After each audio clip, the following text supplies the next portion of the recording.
Parliament ఎన్నికల సందర్భంగా పరకాల మాజీ ఎమ్మెల్యే చల్లధర్మారెడ్డి జ్యోతి దంపతులు తమ ఓటు హక్కును వినియోగించుకున్నారు. మొదటగా పరకాల పట్టణంలోని శ్రీ కుంకుమేశ్వర స్వామివారిని దర్శించుకొని ప్రత్యేక పూజలు చేశారు. ఈ సందర్భంగా మాట్లాడుతూ పార్లమెంట్ ఎన్నికల్లో ప్రజలంతా బీఆర్ఎస్ వైపే ఉన్నారని, అసెంబ్లీ ఎన్నికల్లో జరిగిన పొరపాటును ప్రజలు గ్రహించారని అన్నారు. 5 నెలల కాలంలో రాష్ట్రంలో ఏర్పడిన పరిస్థితులు ప్రజలు గమనిస్తున్నారని తెలిపారు.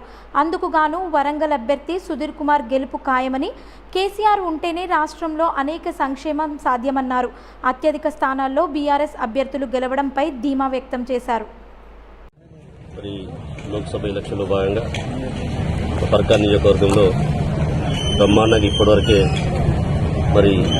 20% ఓటింగ్ అయినట్టుగా ఇప్పటికి 10 o'clock వరకు జరుగుతుంది.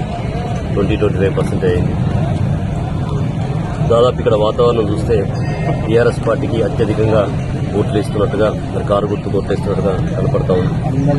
వాస్తవంగా మొన్న జరిగిన పొరపాటు ఏదైతే అసెంబ్లీలో ఎలక్షన్లో జరిగినటువంటి పొరపాటును ప్రజలు గ్రహించారు. ప్రజలు వాస్తవం ఏంది అనేది ఈ 5 నెలల్లో తెలిసి వచ్చింది. వాస్తవంగా మనం మోసపోయినామని చెప్పి ప్రజలే అనుకుంటూ ఈరోజు పెద్ద ఎత్తున మళ్లీ మార్పు కోరుకోవాలి, ఖచ్చితంగా పార్లమెంట్లో బీఆర్ఎస్ పార్టీ గెలిపించాలనే సంకల్పంతో ప్రజలు ఉన్నట్టుగా కనపడుతుంది. చాలా మంది అదేవిధంగా చెప్తా ఉన్నారు.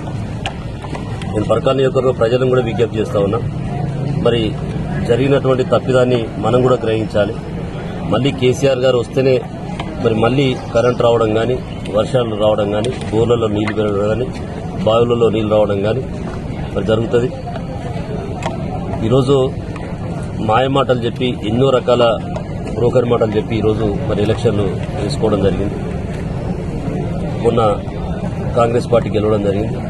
మళ్ళీ మన బీఆర్ఎస్ పార్టీ కేసీఆర్ ఉంటేనే మళ్ళీ అన్ని జరుగుతాయని చెప్పి ప్రజలు గ్రహిస్తూ ఉన్నారు.